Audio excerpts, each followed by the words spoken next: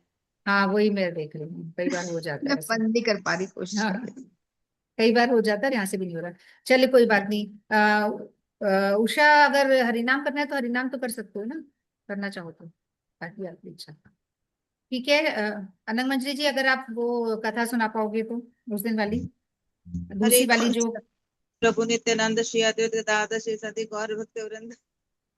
हरे कृष्ण कृष्ण कृष्ण हरे हरे, हरे राम राम हरे हरे, हरे कृष्ण कृष्ण हरे हरे, हरे राम राम हरे हरे कृष्ण कृष्ण हरे राम राम हरे हरे, हरे कृष्ण कृष्ण हरे राम हरे हरे कृष्ण हरे राम हरे हरे, हरे कृष्ण हरे राम कृष्ण कृष्ण हरे राम हरे हरे कृष्ण हरे राम हरे कृष्ण कृष्ण हरे कृष्ण हरे कृष्ण हरे कृष्ण हरे राम हरे कृष्ण हरे राम हरे कृष्ण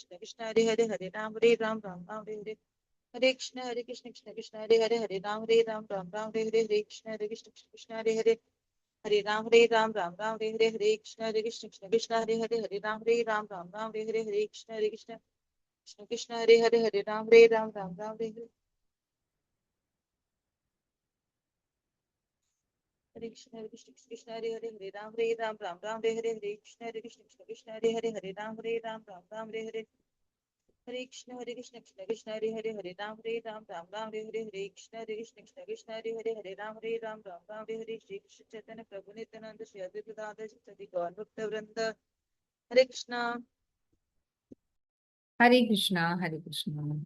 चलो बहुत अच्छा, समय निकाल के आए, वही अच्छी बात है। चलो, जैसे कभी कभी आना ठीक लगता है, एकदम ही ऐसे कट ऑफ सा हो जाता है ना। जब टाइम मिले तब आ जाओ, नहीं मिल पा रहा है तो कोई बात नहीं, मैं तो सबको यही बोलती हूँ, कोशिश करें अपन आने की, मिल पा रहा है तो ठीक है। ठीक है। तो अनंग मंजरी जी, अगर वो वाली कथा सुना पा रहे हो तो दूसरी वाली एक कथा उस दिन हंसा जी ने सुनाई थी जो अपनी कॉमन कथा है, वही मैं भी सुनाती हूँ। और दूसरी वाली भी, क्योंकि इस प्रोग्राम में हमारी नहीं हुई है, तो वो भी अगर सुना पाओ अच्छा है। कौन सी कथा? जो राधा रमन जी की प्राकटिक थी। राधा रमन जी वाली? हाँ, हरि राम व्यास जी वाली कथा। मैं अच्छा मैंने नोट कर ली है वैसे, पर आप ही सुनाओ अच्छा ज्यादा अच्छे से। अच्छा। अच्छा, एक कथा हमने पिछली बार करी थी डिस्कस ना, तो और ये कहाँ से सुनी, थोड़ा सा अगर आइडिया है तो, क्योंकि ज्यादातर तो हम लोग वही सुनते हैं ना जो वस्त्र वाली मैंने जो। किसी लेक्चर में सुनी थी, अच्छा, अच्छा। किसी हम्म, कोई वैष्णव के लेक्चर में ही सुनी थी। मैं भूल जाती हूँ कहाँ से सुनी थी। कोई बात नहीं, पर अच्छा है, कुछ नई चीज जानने को मिली, क्योंकि वो तो हम सुनते ही हैं और वो भी है बहुत ज्यादा प्रचलित है वो कथा, बट फिर भी ये वाली दोनों। नहीं, ये भी सही है, वो भी सही है, दोनों हाँ, सही है। हाँ बिल्कुल। सुनाओ फिर, पता चलेगा सही कौन सा। कथा थी। हाँ, श्री हरिराम व्यास जी जो है ना वाली, हम्म। गोपाल अच्छा। जो हर जगह आया करते थे, हम्म। सभी ठाकुर को देख के वो बहुत अच्छा पद गाया करते थे। और किस हाँ, किस तरीके से हमारे गोपाल भट्ट दास गोस्वामी जी ने किस तरीके से राधा रमन जी को प्रकट किया गया। सुनाई दो, सुना तो थी, नहीं बढ़िया नहीं सुना नहीं दो। नहीं नहीं ठीक है। हरिराम व्यास नाम के एक संत थे, जो कि विशाखा सखी के अवतार हैं। तो वो हमेशा आया करते थे, वृंदावन के मंदिरों में आते थे और आकर के मतलब ठाकुर जी को देखते थे और उनकी तारीफ में कोई ना कोई पद निर्माण कर देते थे। तो हर दिन आते थे और नए नए पद उनके ठाकुर की तारीफ के में बोलते थे। गोविंद देव जी की जाते थे तो उनकी त्रिभंग ललित मूर्ति देख करके और उनकी आंखें और सब देख करके ऑन द स्पॉट हर दिन अलग अलग पद निर्माण करके उनको गायन करके सुनाया करते थे। तो ऐसे ही गोविंद देव जी जाते थे, गोपीनाथ जी जाते थे, मदन मोहन जी जाते थे, जब वो सब के सब वृंदावन में थे, जयपुर जाने से पहले की बात है। तो उस टाइम पे फिर वो एक दफा जब जा रहे होते हैं तो ये हरि राम व्यास जी से गोपाल भट्ट गोस्वामी मिलते हैं। तो वो कहते हैं कि आप सभी ठाकुरों के लिए कुछ ना कुछ सुनाते हो, तो मेरे ठाकुर के लिए भी कुछ सुनाओ। तो वो कहते हैं कि ठीक है, तुम्हारे ठाकुर के लिए भी सुनाते, जैसी आपकी आज्ञा। तो कहते हैं कि जय हो गंडकी नंदन तुम्हारी जय हो। तो जो गोपाल भट्ट गोस्वामी जी बोलते हैं कि ये क्या बोल रहे हो गंडकी नंदन। तो बोलते हैं कि बात तो एक सही है ना, वैसे गंडकी नदी से ही ये शालिग्राम शिला प्राप्त हुई थी, है ना, इसलिए जय हो गंडकी नंदन इस तरह से बोलते हैं। फिर कहते हैं कि उन्होंने अपनी शालिग्राम शिला के ऊपर पूरा चंदन लेप करा हुआ था, चंदन का लेप करके उन्हें सजा सजा के रखा हुआ था। तो कहते हैं कि ऐसे कुछ वो पद गाते हैं ब्रजभाषी में भाषा में। तो पहले बोलते थे, मैं देख कोशिश करती देखने की। तो ऐसा लग रहा है जैसे कि कोई पकोड़ा है ना, काला काला पकोड़े को कड़ी में डिप करके निकाल दिया है, ऐसा लग रहा है। ऐसे काले काले पकोड़े को कड़ी में डिप करके निकाल दिए, ऐसे तुम्हारे ठाकुर जी लग रहे हैं। तो गोपाल भट्ट गोस्वामी को बड़ा गुस्सा आता है, बोलते हैं, ये क्या तुम गा रहे हो, ये कौन सा पद है, इससे तो अच्छा तुम ना ही गाओ। तो वो थोड़े जो हरि राम व्यास जी थे ना, जो मजाकिया थे, हमेशा थोड़ा सा विनोद करा किया करते थे हमेशा, क्योंकि वो वैसे भी विशाखा सखी हैं, तो हमेशा थोड़ा सा हंसी मजाक करते रहते थे, उनका स्वभाव ऐसा था। तो उन्होंने बोला जब उन्होंने ऐसा कहा तो कहते कि नहीं नहीं, मैंने तो जो देखा वही बोला, जो मेरे मन में भाव आया मैंने वो का वो बोल दिया आपको। तो कहते इससे तो अच्छा तुम कोई पद गाया नहीं मत करते, ऐसा तुम क्या पद गाया तुमने, ये कौन सी तारीफ करी तुमने। तो हरि राम व्यास जी बोलते हैं कि इससे पहले कि गोसाई जी बिगड़ के मुझे डंडा मार के भगाए, चलो पहले ही खिसक लो यहाँ से। गोसाई जी बहुत गुस्सा हो चुके हैं। तो फिर वहां से वो अच्छा मैं चलता हूँ करके क्षमा करो करके चले जाते हैं वहां से वो। फिर उतने में ये जो गोपाल भट्ट गोस्वामी हैं वो मतलब रोने लग जाते हैं, उनको बहुत दुख होता है कि कैसी कविता सुनाई उन्होंने, कैसा पद गाया उनके ठाकुर जी के लिए। तो रोते लग जाते हैं। जो नरसिंह चतुर्दशी का दिन ही होता है उस दिन। तो वो कहते हैं कि तुम प्रहलाद के लिए खंबे से प्रकट हो गए, और गोविंद देव जी प्रकट रूप गोस्वामी की विरह वेदना समझ के आप प्रकट हो गए, मदन मोहन जी प्रकट हुए सनातन गोस्वामी जी की विरह वेदना सुन के। तो आपको क्या मैं लगता नहीं हूँ कि मैं भी कोई भक्त हूँ, आपको मेरा विरह नजर नहीं आता, तो आप मेरे लिए प्रकट नहीं हो सकते क्या। इस तरह से वो बोलते हैं भगवान को कि आप सबके लिए सभी भक्तों की पे तो कृपा करते हो, उनके लिए प्रकट हो गए, लेकिन मेरे लिए आप प्रकट नहीं हो रहे हो। जैसे आप नरसिंह देव का रूप लेके प्रहलाद जी के लिए प्रकट हो गए, तो आप मेरे लिए भी तो प्रकट हो जाओ। ऐसे करके वो रोते हैं, पूरी रात रोते रोते वो सो जाते हैं। फिर नेक्स्ट डे जब उठते हैं तो वही टोकरी में उन्होंने सब इस शिलाओं शालिग्राम शिलाओं को सुला रखा होता है, जो बड़ी वाली होती है, उनके ऊपर चद्दर वगैरह बिछा रखा होता है। तो फिर जो उनका सेवक होता है जब उठ के देखते हैं कि वो नहा धोकर आते हैं, यमुना जी में स्नान करके आते हैं, फिर देखते हैं कि शालिग्राम शिला थोड़ा सा हिल रही है वो, जो कपड़ा है ना वो मूवमेंट कर रहा है। तो उनको सेवक को बोलता है कि देखो जरा सांप तो नहीं चढ़ गया, शिला के ऊपर कोई सांप चढ़ गया लगता है।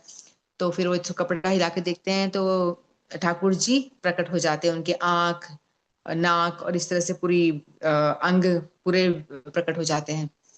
फिर वो बहुत प्रसन्न हो जाते हैं, फिर वो देखते हैं कि कहीं मेरे ही ठाकुर हैं, कहीं अलग तो नहीं है। तो पीछे से वो एकदम शिला जैसे रहते हैं और आगे से उनके आंख नाक इस तरह से निकल आते हैं। तो बहुत प्रसन्न हो जाते हैं। फिर बाद में उनकी स्थापना करते हैं वो और उनकी सेवा पूजा शुरू कर देते हैं वो। फिर बहुत प्रसन्न हो जाते हैं और उतने में जब ये हरि राम व्यास जी को सब पता चलता है कि ठाकुर जी प्रकट हो गए, तो कहते हैं कल तो मैं उनके लिए पद गाकर आया हूँ, गोल मटोल काले काले पकौड़े जैसे, मैं कल ही तो पद गाकर आया हूँ, कहाँ से प्रकट हो गए। तो बोलते नहीं नहीं, गोपाल भट्ट गोस्वामी के ठाकुर प्रकट हो गए, शिला में से प्रकट हो गए। तो बोलता है मैं भी जाऊं देखने के लिए। फिर दौड़ के वो भी जाते हैं देखने के लिए। फिर देखते हैं अरे सच में प्रकट हो गए। तो उनको तब उनको भी बड़ा विरह हो जाता है, क्योंकि सारे के सारे भगवान के परिकर ही तो है, विशाखा सखी है ना, और गोस्वामीगढ़ में सारी मंजरियां सभी हैं। तो फिर वो रोना शुरू करते हैं, वो वीरा वेदना में आ जाते हैं। कहते हैं कि तुम रूप गोस्वामी के लिए प्रकट हो गए, सनातन गोस्वामी के लिए प्रकट हो गए, गोपाल भट्ट गोस्वामी के लिए तुम प्रकट हो गए शालिग्राम शिला से, और प्रहलाद महाराज के लिए नरसिंह देव के रूप में प्रकट हो गए, खंबे खंबे को फाड़ कर तुम निकल आए। तो तुम क्या मेरे लिए प्रकट नहीं हो सकते क्या? मैं तुम्हारा भक्त नहीं हूँ? मैं तुम्हारे लिए रोज सुंदर सुंदर नए पद का गान करता हूँ और इतनी अच्छी आपको गायन सुनाता हूँ, रोज दर्शन के लिए आता हूँ, क्या मैं आपका भक्त नहीं हूँ? तो मेरे लिए प्रकट नहीं हो सकते? तो हरि राम व्यास दास जी वो भी बहुत मतलब दुखी हो जाते हैं। अब उनका विरह चालू हो जाता है। फिर राधा जी उनको स्वप्न देती कि तुम मत इस तरह से परेशान हो, किशोर कुंज कहीं जगह है वहां पे, वहां जाओ, तुम्हें वहां पे कहीं जंगल जाए खुदाई करोगे तो वहां पे तुम्हें जुगल सरकार मिलेंगे। बाकी लोगों को तो एक सिंगल सिंगल मिले हैं ना। और तुमने कहा कि गोपाल भट्ट गोस्वामी के लिए और रूप गोस्वामी सनातन गोस्वामी, तो इन सबके ठाकुर जो है मैं तुमको एक में ही, गोपाल भट्ट गोस्वामी को पहले ये बोला था कि इन सबके सारे सबका दर्शन एक ठाकुर में होगा। तो जैसे कि गोपाल भट्ट जी के गोस्वामी के ठाकुर जी राधा जो रमन लाल जी हैं उनके मुखमंडल है गोविंद देव जैसा है, और चेस्ट जो है वो गोपीनाथ जैसा, और चरण उनके हैं मदन मोहन जैसा। तो बोलते हैं कि यदि आपके ठाकुर का कोई दर्शन करेगा तो उनको पूरा का पूरा तीनों ठाकुर के दर्शनों का फल मिल जाएगा। तो उनको इस तरह से बोला तो तीनों का दर्शन आपके ठाकुर में आ जाएगा, आप परेशान मत हो। अब जब ये रो रहे हैं तो बोलते हैं कि हरि राम व्यास जी रोते हैं विरह में, तो कहते हैं कि इन सबको तो एक सिंगल सिंगल ठाकुर मिले हैं, हालांकि राधा जी तो ऑलरेडी हैं भगवान के साथ में ही, लेकिन तुम्हें तो जो ठाकुर जी मिलेंगे सेवा के लिए वो जुगल रूप में आएंगे। तो किशोर कुंज में जाकर वहां पे जाते हैं, जब खुदाई वगैरह करते हैं तो वहां से जुगल जोड़ी प्रकट होती है, जुगल सरकार, युगल किशोर। तो राधा और कृष्ण दो विग्रह मिलते हैं, तो उनकी सेवा फिर ये करते हैं। तो ऐसी कथा आती है। बोलो श्री राधा रमन लाल की जय। हरे जय हो। कृष्ण। और जुगल किशोर जी की भी जय। जय। तो दोनों ने किस तरीके से प्रकट कर लिया एक तरह से ना, गोपाल भट्ट गोस्वामी जी के भाव की वजह से राधा रमन जी को प्रकट होना पड़ा, और जो अपने दूसरे का क्या नाम थे, हरे राम व्यास। व्यास जी के भाव से भी जुगल जुगल किशोर जी को किशोर। प्रकट होना पड़ा। तो भक्त के भाव से बंध कर भगवान को प्रकट होना पड़ता है। नरसिंह भगवान प्रकट हुए हाँ। प्रहलाद के भाव की वजह से, प्रहलाद जी को बचाने के लिए या उनकी बातों को सच करने के लिए, कि जो उन्होंने कहा है कि खंबे में भगवान है तो है। तो किस तरीके से भगवान को जो है भक्तों के बंधन में रहकर ही काम करना पड़ता है। भगवान जो है भक्त के अधीन है एक तरह से, पर भक्त भी उतना पावरफुल होना चाहिए ना, तभी वो ऐसा कर सकते हैं। बहुत सुंदर कथा सुनाई, और दोनों कथा जो है हमको समझ में आ गई। पिछली बार हंसा जी ने सुनाई थी एक कथा, और दूसरी कथा ये है। तो इस तरह से हमारे राधा रमन जी का प्राकट्य हुआ था। और और हम सभी वैसे जानते हैं राधा रमन जी के बारे में। और जैसा कि हमें पता है कि वृंदावन में ये मंदिर है, और औरंगजेब जब सब कुछ तहस नहस करने लग गया था, जब सारी चीजों को तोड़ फोड़, सारे हिंदू मंदिरों को तोड़ फोड़ किया जा रहा था, तो उस समय भी ये जो हमारे राधा रमन जी हैं, इनको छुपा दिया गया था एक छोटी सी फूलों की टोकरी के नीचे, क्योंकि हैं तो छोटे से, ये बहुत प्यारे से छोटे से हैं। तो इनको फूलों की टोकरी के नीचे छुपा दिया गया था, और गोपाल भट्ट जी को लगा कि शायद वो चले, मतलब उनको भी ले जाया गया है, वो नहीं है यहाँ पे। तो जब गोपाल भट्ट दास जी बहुत पुकार रहे थे कि रात कहाँ चले गए मेरे राधा रमन जी, कहाँ चले गए, तो इन्होंने बोला कि अरे मैं तो यहीं पे बैठा हूँ, मैं तो दरिया के नीचे घूम चुका हूँ मम्मी।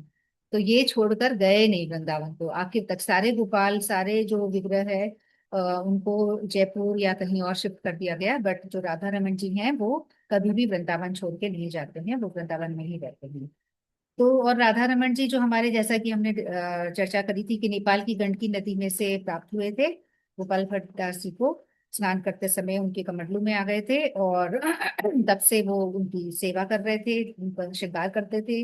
और फिर जो सबसे बड़ी शिला थी उससे तो राधा रमन जी प्रकट हो ही गए थे। तो ये जब चैतन्य महाप्रभु जी वृंदावन आए थे करीब 1515 में, तो उस समय चैतन्य महाप्रभु जी ने सबको आदेश दिया था, जो और भी गोस्वामी वगैरह थे, 6 गोस्वामियों को, सभी लोग मिलके, सारे जो भी हमारे उस समय के तीर्थ स्थान थे सबको वापस, सभी जो कि थोड़े से खराब हो चुके थे, तो सभी का रिनोवेशन एक तरह से कह सकते हैं, और सभी को वापस से विकास सबका करा जा रहा था। तो उसी समय की बात है कि उस समय भी ये गोपाल भट्टदास गोस्वामी जी ने भी क्या किया था, अपने मंत्रों से, उन्होंने अपने मंत्रों की पावर से एक अग्नि प्रज्वलित करी थी, और उस अग्नि मतलब बिना माचिस की, और उसी अग्नि से इनका जो भोग तैयार हुआ था अपने राधा रमन जी का। और तभी से वो अग्नि जो है अभी तक चल रही है, इतने सालों तक, 550 साल या 515 की बात है ना ये, तो काफी साल पहले से, सॉरी 1515 ईस्वी की बात है ये, तो बहुत साल हो गए तब से वो अग्नि जो है जली रही है, वहां पे माचिस का प्रयोग अभी भी नहीं होता है। उस समय जो गोपाल भट्ट दास गोस्वामी जी ने मंत्रों से जो अग्नि प्रज्वलित करी थी और भगवान का भोग बना था, तब से लेके आज तक वो चूल्हा कभी बुझता नहीं है, आगे से आगे उसी से ही आगे बढ़ाया जाता है, और अग्नि दोबारा कभी भी माचिस से नहीं जलाई जाती। और ये जो, जैसा कि इन्होंने कथा में भी बताया था कि ये बिल्कुल गोल मटोल है, जब वो प्रकट हुए थे तो भी पीछे से अभी भी शिला की तरह ही है, आगे से ही वो पूरा उनका हाथ पैर सब कुछ पूरा विग्रह बन गया है, पर पीछे से वो अभी भी शिला की तरह ही है, ऐसा लगता है कि वो अभी भी शालिग्राम शिला ही है, और कोई औजारों का वहां पे प्रयोग नहीं हुआ है, क्योंकि वो तो स्वयं प्रकट है। तो साइंटिस्ट लोग जब अपना रिसर्च कर रहे हैं कि ऐसा कैसे हो सकता है कि कोई खुद कैसे प्रकट हो सकते हैं, मतलब पक्का मूर्ति बनाई हुई होगी, तो जब रिसर्च किया गया तब भी पाया गया कि इसमें कोई भी जोड़ तोड़ नहीं है, किसी भी तरह के औजारों का उपयोग यहाँ पे नहीं किया गया है। और ये जो मंदिर है हमारा, यहाँ पे जो हमारे राधा रमन जी हैं वो नित्य उनके जो एक्सप्रेशंस हैं वो बदलते रहते हैं, बहुत अलग अलग तरीके के वहाँ पे उनके एक्सप्रेशंस होते हैं। कभी वो हंसते हुए नजर आते हैं, कभी वो थोड़े नाराज नजर आते हैं, कभी उनके 3 दांत दिखते हैं, कभी उनके 4 दांत दिखते हैं, कभी एक भी दांत नहीं दिखता। तो बहुत अलग अलग तरीके के एक्सप्रेशंस जो हैं वो हमारे राधा रमन जी दिखाते हैं। और वो जो वस्त्र कहते हैं कि वो अपनी इच्छा से पहनते हैं, वस्त्र भी उनके थोड़े निराले से भी होते हैं। कई बार तो वो हाफ पैंट टाइप में मेरे को नजर आते हैं, और कई बार बिल्कुल ही बहुत छोटा सा ड्रेस, मतलब बिल्कुल उनके डिफरेंट से वस्त्र होते हैं। और उनकी पायल भी मुझे बहुत पसंद है, जो वो घुंघरू है ना, कथक वाले घुंघरू होते हैं, उस तरीके के घुंघरू उनके रहते हैं, पायल बहुत ही विचित्र डिफरेंट से हैं। और राधा रमन जी की और क्या स्पेशल चीजें इनकी, स्वयं मेन तो यही है कि स्वयं प्रकट हैं, और इनके दर्शन करने से हमें तीनों ठाकुर के दर्शन का फल मिलता है। अब इनके चरण दर्शन से हमें राधा, मदन मोहन जी, और इनके अ, वक्षस्थल से हमें दर्शन मिलता है, फल मिलता है राधा गोपीनाथ जी के दर्शन का, और इनके जो मुख दर्शन है उससे हमें फल मिलता है राधा गोविंद देव जी के दर्शन का। तो संपूर्ण दर्शन का हमें फल मिलता है अगर हम इनको दर्शन करते हैं तो।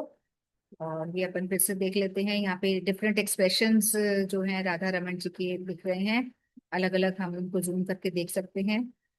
उन्हीं का ही फेस है, और स्वयं प्रकट ये मूर्ति है, और अलग अलग, किसी में 2 दांत दिख रहे हैं, किसी में 4 दांत दिख रहे हैं, नीचे की तरफ जो है वो देखो पूरे दांत दिख रहे हैं।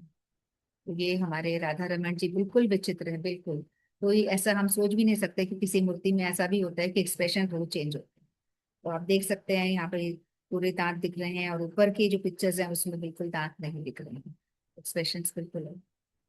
तो बहुत ही डिफरेंट है हमारे राधा रमन जी, हम इनको प्रणाम करते हैं और आगे बढ़ते हैं अपना कार्यक्रम आगे बढ़ाते हुए। हंसा जी आप क्या सुना रहे हैं?